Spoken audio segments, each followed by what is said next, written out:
McCabe's departure is just the beginning. The focus now turning to Deputy Attorney General Rod Rosenstein.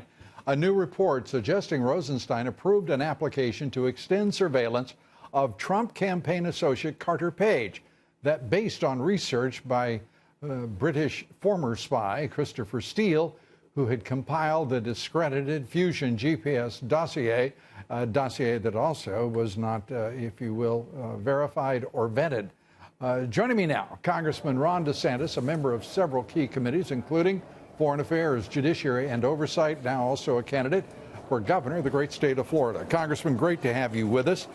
Let's start with the vote in the House and to release this memorandum to the American public, which you have been calling for, and which tonight, let me just say to you, I'm cheering all of you for doing so. Well, absolutely, Lou. It's a great day. The Intelligence Committee did the right thing by voting to make this public, consistent with House rules. And what's going to happen when the public gets the memo will answer a lot of these vexing questions that we've been asking for months about the genesis of the dossier, about whether the dossier was used to obtain surveillance, and other questions. But it's also going to raise new questions that's going to require more congressional investigation and perhaps the appointment of a special counsel. So this is an important event. I think that there will be more accountability within the bowels of the bureaucracy as a result of this. But this is not the end game. This is just one more step in the direction of accountability.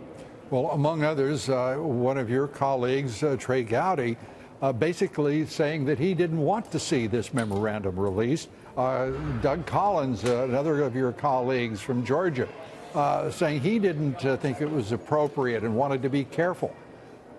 I am stunned when folks who are talented, capable, like Collins and Gowdy and others, have said that they think that the priority here should be caution rather than the public's right to know. I think that there is a measure here of delusion about how serious this crisis of credibility is on the institution of the House of Representatives and certainly the agency of the FBI and the Department of Justice. So the reason why this is in the House rules, where you can make classified information public, is precisely for instances like this, where you need accountability, where you've had allegations of misconduct by government officials, and not just run-of-the-mill misconduct. I mean, the government's domestic surveillance, that is its power at its zenith. And if that was abused, if there was bogus information presented to a FISA court, if the surveillance was re-upped without sufficient reason, that is something that the public has a right to know, and that will help Congress institute whatever changes that need to be done as a result of that. So the Nunes and the Intelligence Committee, they're following the exact procedure that's in the rules, and the rules are written this way for precisely this reason. Let me ask you, because a number of congressmen have made clear their criticism of Devin Nunes, the chair of the House Intel Committee. Your judgment of him, his role in publicizing and bringing this memorandum to the attention of the American public, as well as, of course, the Congress itself. Devin has been fighting to bring the truth to light for months and months now, and I think he deserves an enormous amount of credit. I mean, just think back, Lou. Go back to August. Nobody even knew at that time that the dossier was paid for by Hillary and the Democratic Party. Look what's happened since then. You've had Bruce Orr demoted several times. You've had Peter Strzok demoted, Lisa Page demoted, now Andrew McCabe forced out. And as you mentioned, the next person under the spotlight may very well be the Deputy Attorney General Rod Rosenstein. The only reason any of that happened is because Congress, and Nunes being one of the main ones, because we were asking questions. We were conducting oversight. Had we been doing this for the last several years, just think of all that we could have accomplished. So the last 4 or 5 months has been the first time since I've been here where Congress has really taken its oversight responsibilities seriously, and I think Devin has done that admirably. And it's clear to all of us, we mere citizens, that the bureaucracy, the permanent government, if you will, and the hierarchy of the FBI and the Department of Justice have been committed to stymieing the oversight responsibilities, constitutional responsibilities of the committees of Congress and the Senate. It's stunning what we have learned just in that regard alone. And then you go to the acts themselves that have eluded oversight until now. It is breathtaking, the situation that this nation now faces in its government.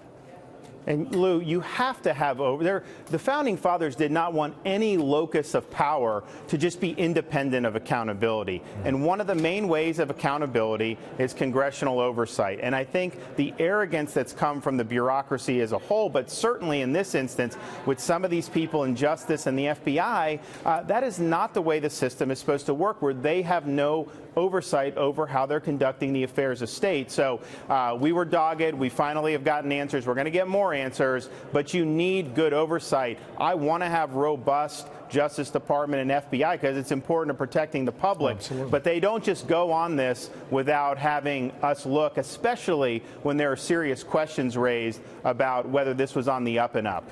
Yeah, and you know, there's a word that keeps reverberating, you know, to me over the course of this scandal at the FBI and the Department of Justice, and that is the word independent. FBI, independent Department of Justice. And I think we're starting to understand why some of the major figures in this scandal were using the word, because they certainly could not withstand the scrutiny of oversight or direct leadership from the executive. What do you think? Well, exactly. They are statutorily created agencies. They're subordinate agencies to the president and the executive branch. Congress funds them. We reauthorize a lot of their programs. To say that they're just independent and should go on autopilot, that's not the way a constitutional system works. They are a part of the executive branch, but they're not on autopilot. And so this is good, this exercise, because I think we're establishing that there's no agency of the government that's immune from congressional oversight, because the oversight we do in Congress is oversight done on behalf of the American people. We're the only game in town for the people to get answers to their questions. And those answers are starting to be formed and now viewed by the American public. Congressman, one quick question. We're way over, but I've got to ask you this. How soon do you think that the president will authorize the release of that memorandum, now with, 5 days in which to do so? I hope he doesn't take 5 days. I think the president wants this made public. I just urge him to do it as soon as possible, and then let the American people get the facts. Absolutely. Congressman Ron DeSantis, as always, thank you.